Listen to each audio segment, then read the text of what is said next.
My point of view is that you don't need all the fruit on the vehicles. You don't need the rear bars, you don't need the side steps, you don't need the bull bars, you don't need the scrub rails, you don't need the roof racks, it's just endless, guys, and everything that we're talking about, it's always $3,000. Everything you want to do, it's always $3,000. So if you can save that money and put that towards your, your holidays and your travels and make memories, that's what it's all about, then that's a good thing, and then I've done my job.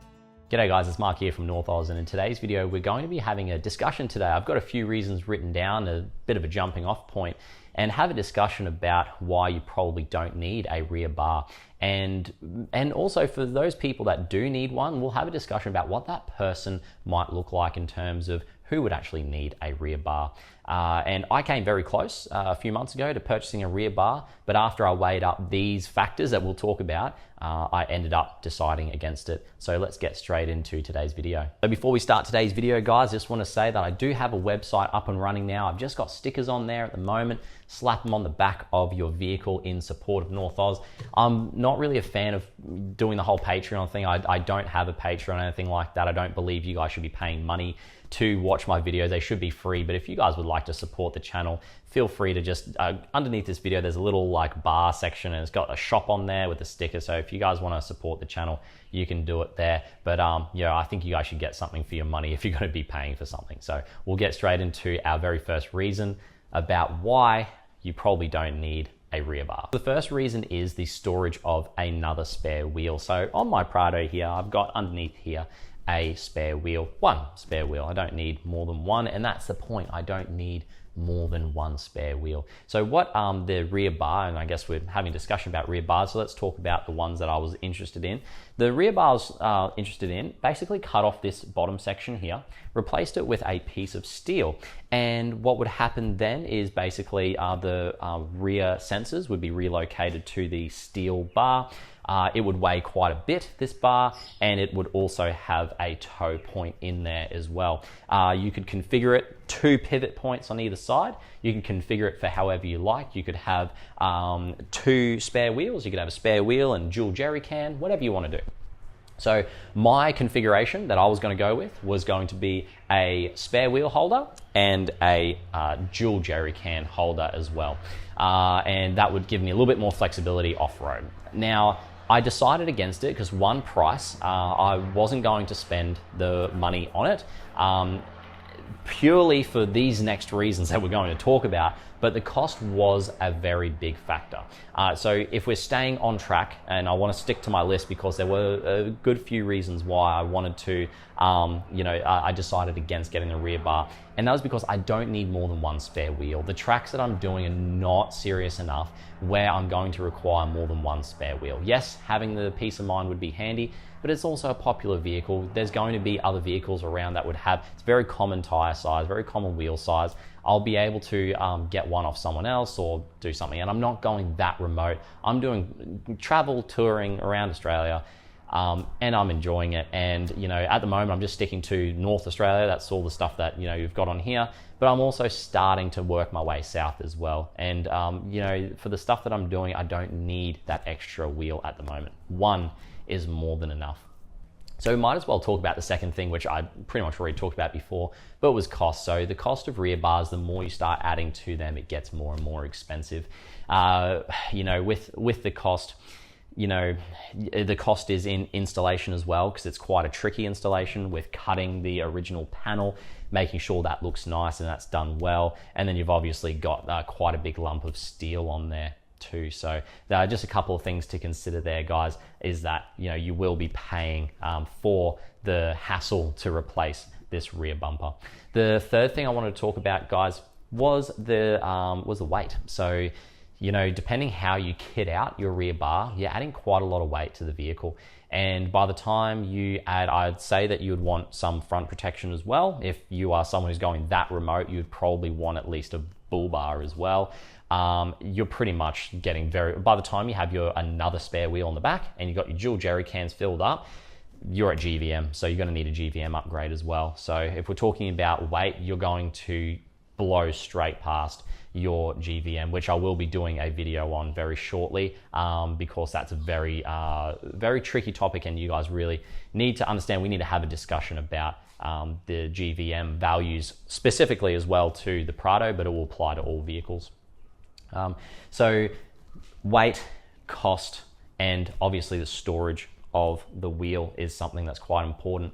The fourth thing I wanted to talk about, guys, was jerry can storage. Now, storing jerry cans in the vehicle, not ideal.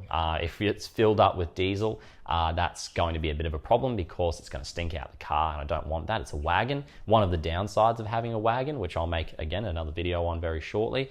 Some of the downsides, I've made videos about why wagons are good, but there's also some downsides to them, that being one of them. And also water storage is something that's good to chuck on the back so that you're not, you're avoiding that risk of having water being dropped in the vehicle, and in a wagon, that's a bit of a hassle. Talking about jerry can storage, absolutely having them on the back of the vehicle outside of them is going to be much preferred.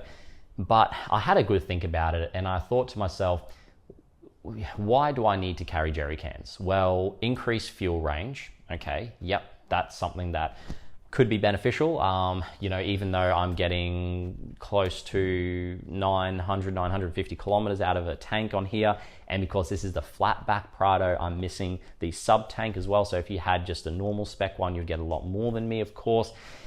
But yeah, fuel range is the big one. And for me, there is really no way and no scenario I can see myself being in at the moment that would require me to have more than 800 to 900 kilometers of fuel range. So for me, that's something that I don't need a rear bar for that reason as well, is the jerry can storage for fuel and for water as well, because I've got a different water system that I'm using now, which again I'm going to make a dedicated video for. I've got a few videos coming up, so make sure you subscribe. But yeah, so we'll move on to our fifth and final point next. So the fifth point, and it's kind of like a reason why you would want to get a rear bar as well, is that the rear bars do come with a lot of them anyway, depending which one you get, they do come with a way to tow. So that's something that's quite good, because it means that you can not only get a tow point, but you can also have rear storage. So that's something that's quite positive. But for me, I don't want to lose having that, and I'll just shut my wagon here. I don't want to lose having my swinging door and me having to pull the jerry cans out every time I want to get into something in here. That can be quite a bit of a hassle, and that's something I'm not really prepared to give up at the moment, because every time I want to get into the vehicle, I'm going to have to either take my spare wheel off and jerry can off and just leave them off. But it's something that I just don't want to interrupt the way that I'm currently using this vehicle, and I'm really enjoying using the lift back on here. That's something that I really like, and I just don't want any more hassles. When I go camping, I want everything to be accessible. I want to just be able to open up my wagon, side of the road, do what I need to do. I don't want to have to open up. I see the guys opening up the doors, the swing arms and stuff with their rear bars to get in. So that's not what I want. So for me, I'm just going to keep it simple. I will be doing a little bit of towing in the future. So instead of getting a whole rear bar, I'm just going to get just a tow point for the back here. And that will be enough. I'll just get Toyota to do it through their make sure it's all genuine in that. So for me, if we're talking about reasons why I haven't gotten one, is because I feel like I could save a lot more money and save a lot more hassles just by getting a standard kind of Toyota towing bar there. So yeah, that pretty much covers everything, guys, and everything I wanted to talk about with the rear bars. And with these series of videos, guys, I just want to get across my point of view. My point of view is that you don't need all the fruit on the vehicles. You don't need the rear bars, you don't need the side steps, you don't need the bull bars, you don't need the scrub rails, you don't need the roof racks, it's just endless, guys, and everything that we're talking about, it's always $3,000. Everything you want to do, it's always $3,000. So if you can save that money and put that towards your your holidays and your travels and make memories, that's what it's all about, then that's a good thing, and then I've done my job. But at the end of the day as well, I want to provide you guys with the information so that if the rear bar is something that you would like to do, and very well maybe something that I'll want to do in the future, then by all means you have the information, and we can have that discussion about it and something that you need to do. But one thing that really bothers me is that, we have so much information.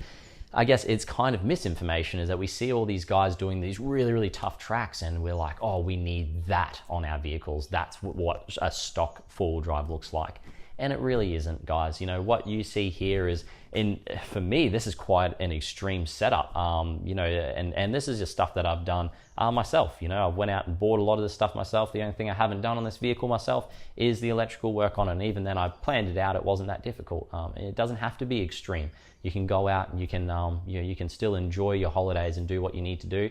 And you don't need to spend 15 grand, 20 grand on your vehicle to be able to do it.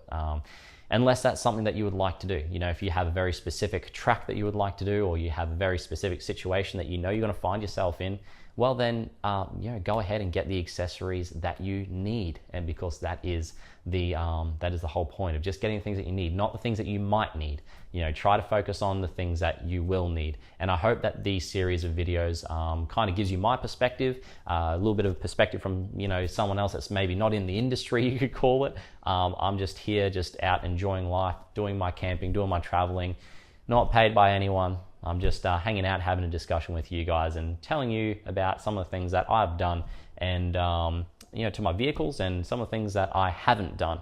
So hopefully it'll save you a little bit of money. So guys, that's it. Get out there, enjoy the outdoors, and I hope you guys are all well and enjoying your vehicles as well. And I do appreciate your support through watching these vehicles. If you made it all the way to the end, I do appreciate you. Some of these videos I tend to rant on a little bit, but I enjoy what I'm doing. I love talking about my vehicles, and it's a really good time. It's a highlight of my week for sure. I really enjoy having these discussions with you guys. That's it, guys. I will see you down in the comment section. Please tell me what you think. Am I being unreasonable here? Do you think that the rear bars are a must? I don't see them on a lot of vehicles, so I don't think this video is going to be very popular, but you know, we'll see. We'll see what you guys think. And yeah, anyway, I'd love to hear from you in the comment section. Shout out to all my all the guys in the comment section that just are always there all the time. I appreciate you. I'll see you in a little bit down there, and I reply to all my comments, so I'll see you there. Thank you so much for watching, and I'll see you in the comment section.